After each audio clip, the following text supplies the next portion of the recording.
I'm teaching a class right now that uses an AI assistant that I created from my own beliefs, my own soul, my own spirit.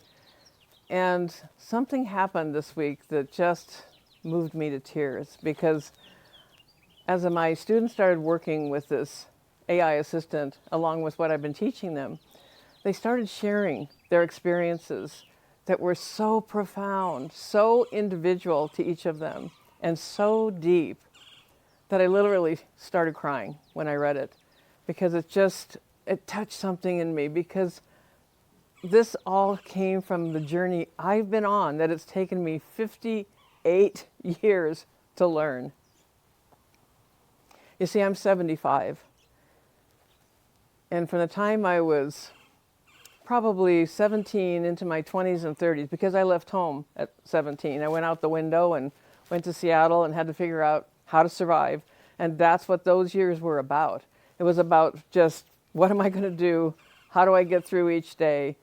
What do I have to do? And adapting way too much to other people, thinking someone else had the answer, looking for someone to save me in certain ways. All of that happened during that time period. Then we move into approaching into my 40s. I actually ended up homeless over this, over my inability to completely trust myself, that inner voice, to ignore it, to dampen it, to push it down and say, oh, it's probably just me. Little did I realize then how much that actually meant to say, it's just me. Yes, it is just me, telling me, answering, showing, guiding. Because, it's actually been scientifically proven that our gut and our heart, that combination, it's like they call the gut the second brain. You talk about having a gut feeling about something, the enteric system, your body knows before your mind does. And your heart sends more signals than your brain does to the rest of your body. This is actually science.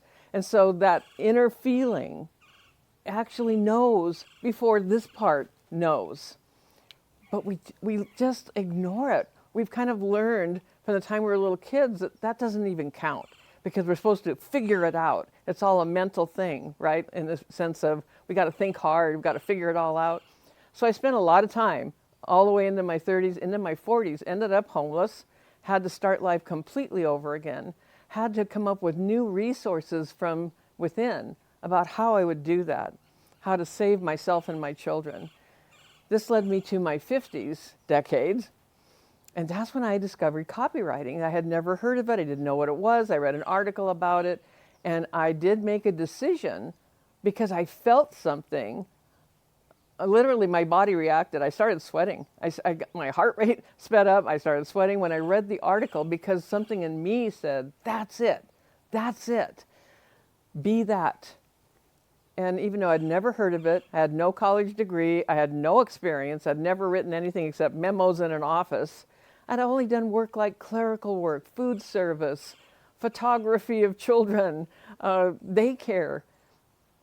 All of those things had been what I had done in those earlier years, in the survival years. But in my 50s, when I made that decision about copywriting, things shifted in such a dramatic way and so quickly.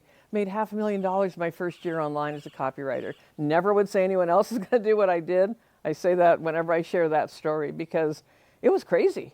It was crazy even to me, and it was happening to me. So much so that I would have to ask my husband, how much did I make? How much did I make last month? Because it was coming in so fast that I was just in the joy of it. And I was in high production mode. I was in gathering more resources, traveling, going to events, networking with people, building. And it was glorious, it was exciting, it was hard, so many things all at the same time, but it was a whole other dimension of my life. And a sideline to this is a lot of money coming in that I didn't know how to handle. I really did not.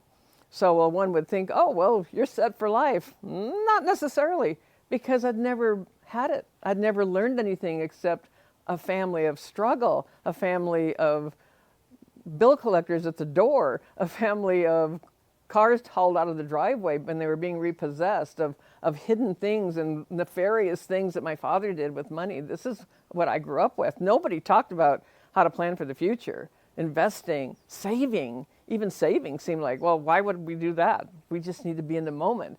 Now, I'm not saying we didn't have some great times in my 50s and 60s with all of this and provide ourselves with a beautiful home and being able to pay for those things and being able to have life experiences, which all had tremendous value as well. So that was my 50s and 60s. Then I hit my 70s. Interesting, because I'd kind of noticed that throughout my life there was kind of a pattern of shifts happening. Maybe every 10 years or so there'd be some kind of a shift, something changing in my life, in my business. When I hit my 70s, I really started to feel something different. Things got harder. Things got slower. Not necessarily in a good way at first, well, not intentionally. And I just started to feel a little more lost. There were a lot of changes that we've had to make in this decade of 70s. My husband's also in his 70s. He's 78. Some medical things started happening for him. Family things got harder. I had to learn that even someone that you've raised and loved dearly could decide they didn't want you in their life anymore, even if you didn't quite know why. So many things to adapt to. A pandemic, the introduction of AI onto the scene, things changing rapidly. They're still changing rapidly, so many things. And a couple of years ago, it really kind of ramped up even more so, of realizing that there was other adaptation that had to happen. So the life lessons of this, of what's really important, and paying attention, bottom line, to the inner voice, because now I'm working with people in an entirely different way. It's still a priority for me to share, but I share with smaller groups. I share in a more intimate way. I still am pulled and driven and called to change lives, but I'm doing it in a slower way, in a more deliberate way, in a more personal way. At 75, I'm teaching people over 50 how to find that path, how to be found online by search engines, by AI, this is something I'm teaching. But even as I'm teaching it, I am learning something more. And so when I saw those messages from the people I'm working with right now, this amazing group of women, and I found myself crying because it hit something so deeply in me.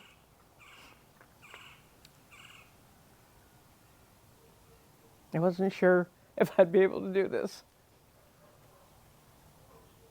Because this is the other thing that's been happening a lot, is this feeling of tears being so close to the surface.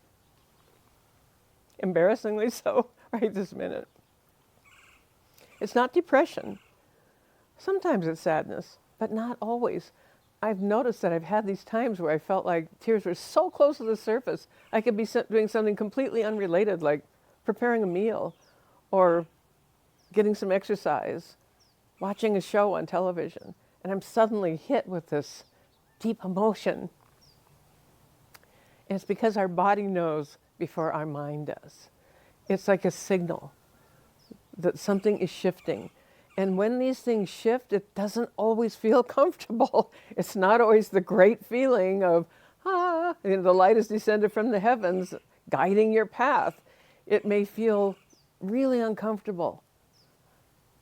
Because here's the thing, in 58 years that I've learned, it's an inside job.